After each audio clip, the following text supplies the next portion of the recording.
स्वामी भक्तांनो, स्वामींचा फोटो स्त्री रूपात का असतो? स्वामींना देवी रूपात का पूजले जातात? यामागील रहस्य थोडक्यात आणि योग्य स्वरूपात जाणून घेऊया.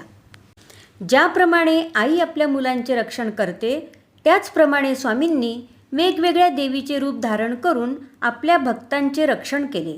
कधी अन्नपूर्णा बनून, कधी दुर्गा माता बनून, कधी सरस्वती बनून, तर कधी महालक्ष्मी बनून प्रत्येक वेळी आपल्या भक्तांचे रक्षण केले. भक्तांच्या कल्याणासाठी त्यांनी अनेक लीला केल्यात. अनेक भक्तांना ते देवीच्या रूपात दिसलेत. गुरुला आपण नेहमीच गुरुमाऊली म्हणतो, कारण माऊली म्हणजे आई आणि गुरु शिष्याचं नातं हे आई मुलाप्रमाणे असतं. तर तुमच्या लक्षात आलेच असणार की समर्थांनी वेळोवेळी आपल्या भक्तांच्या रक्षणासाठी, कल्याणासाठी वेगवेगळ्या देवीचे रूप धारण केले. नेहमी आपल्या भक्तांसाठी आईप्रमाणे पाठीशी उभे राहिले.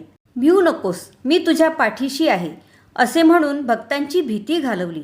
म्हणूनच आपण स्वामींचे फोटो हे स्त्री रूपात बघतो आणि स्वामींना देवी रूपात पूजले जाते. श्री स्वामी समर्थ. श्री गुरुदेव दत्त.